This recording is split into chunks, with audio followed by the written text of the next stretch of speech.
We are fortunate enough to have a place to come home to in Scotland. My mother made this, hangs on the wall in our family home, which she named Crianlarich. It's in the town of Fort Augustus on the southern end of Loch Ness. And here you see the family that we came to see and the friends that we traveled with. And here's a shameless plug for my book that was recently released. You can buy it on Amazon. All right, so the telephone booth lets you know you're in the UK, right? And then there's one of the many beautiful hills of the Highlands. Our village is situated where the Caledonian Canal meets Loch Ness. So the canal comes right through the center of the village. Everything's built around the canal, really. All the shops, or most of the shops anyway, are on one side or the other of the canal. And you've got this set of locks that raise and lower the water so that the boats can pass along between Loch Ness and the other locks and out to the ocean.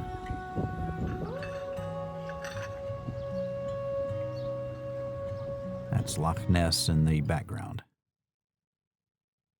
Of course, you got to see some Highland coos while you're there. Have some fish and chips, preferably while you're sitting beside the canal. Have a pint, in this case, a pint of Coca-Cola, and a wee dram with some friends. Go to a distillery and check it out, or maybe go to another distillery and take the whole tour. Deanston Distillery is actually one of my clients. I did some voiceover work for them a few times. So it was nice to go and actually visit their facility. I got to visit another client as well while we were there, a burger chain that has about a dozen locations across Scotland, Monterey Jack's. If you ever are in Scotland and feel homesick for an Alabama-type meal, go there. All right, if you want to see a few castles while you're there, these are some that we saw. Eileen Doune Castle, on the way to Skye.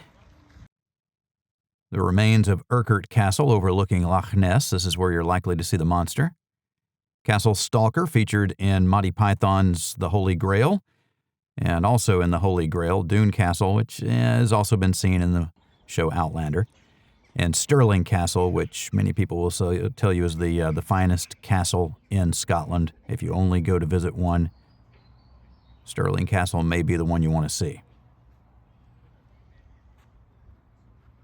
Beautiful gardens on the castle grounds.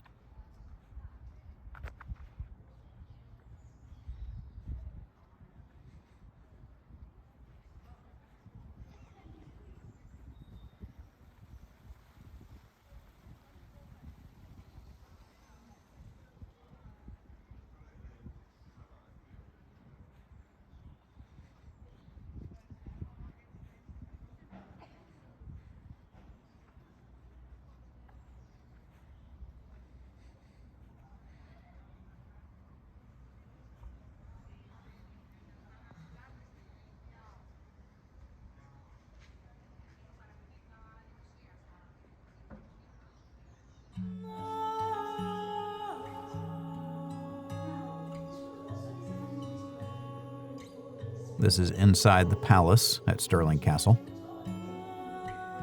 Unicorn, the national symbol of Scotland.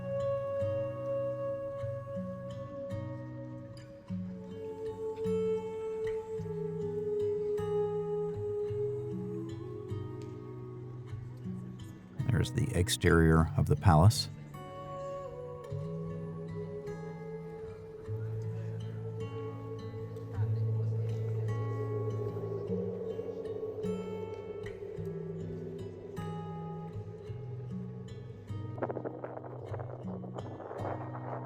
William and I made it up to this viewpoint on Aonach Moor with the help of a gondola.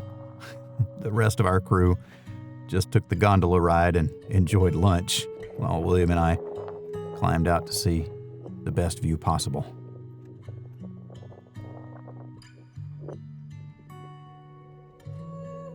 Any Harry Potter fans? While you're in Scotland, you can ride the Hogwarts Express.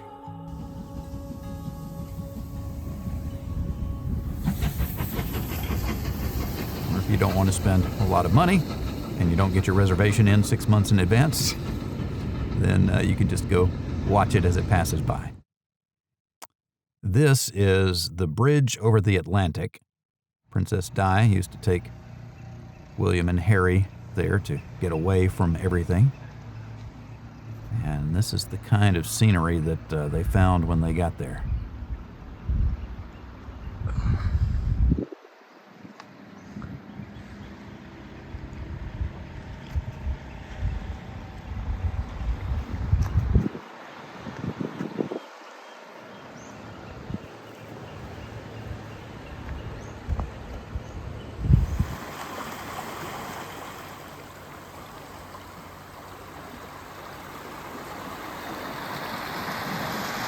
We found this place because Alice was searching for the best oysters in Scotland.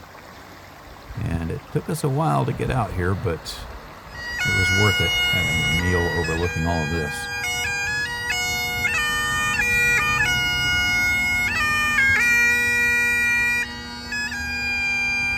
We're now in the city of Edinburgh, which I highly recommend you visit.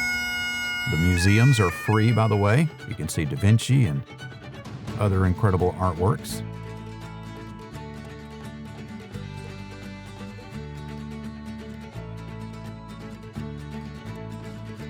This pigeon doesn't think very much of the man with the statue. We went to see Scottish Parliament, which was William's favorite part of the trip.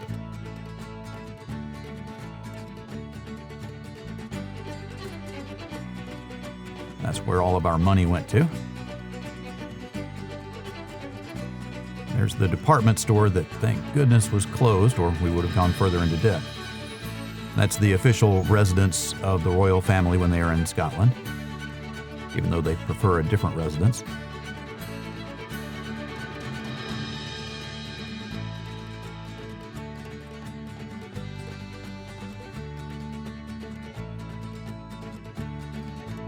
There's where you can send your postcards back home. And there is the most important part of a trip to Scotland, a 99 flake. Got to get one or more of those. We did not go into the concert, but Bruce Springsteen was in Edinburgh when we were.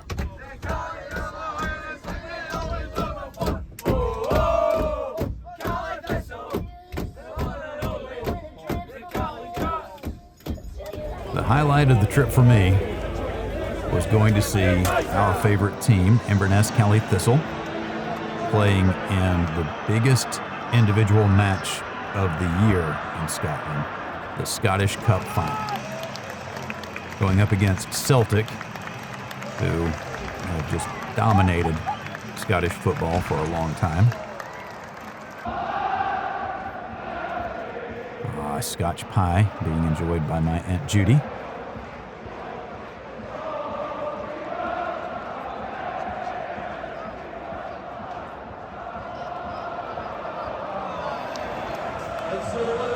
And Celtic, once again, take the cup, unfortunately.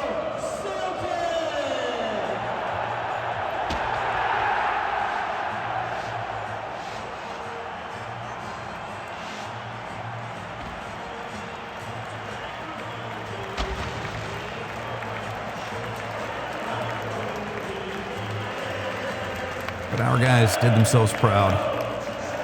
They fought back from a 2-0 deficit, got a goal, made it a game. It looked like they were going to get the second goal and take it to overtime, but didn't happen.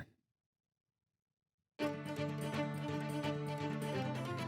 here we are in my Uncle Les and Aunt Judy's home, a visitor that they had in their front yard when we were there, and playing chess at the Abbey, which is now the Highland Club.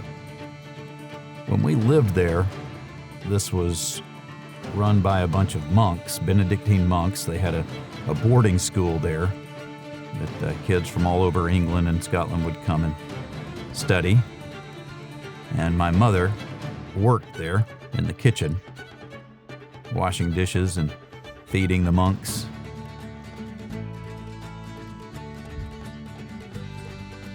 gargoyles over each of those windows and faces on either side of each of those windows. Every one of the gargoyles, every one of the faces is unique.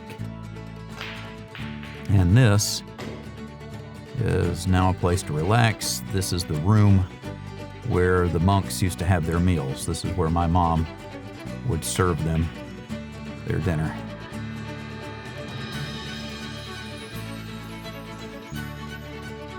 If you go to the Isle of Skye, which a lot of people do, you might see the Old Manor store. Beside Loch Ness is Foyers. There's a big waterfall. Robert Burns wrote a poem while he was there. And there you go. There's part of the poem. They've got different parts of the poem etched out in stone around the falls, the path to the falls. This is a beautiful spot near our home where my mother, we spread her ashes, and then later her mother's ashes were spread in the same place. And our last little trip was to Invermoriston Falls, just a 10-minute ride from our house, and a beautiful sight.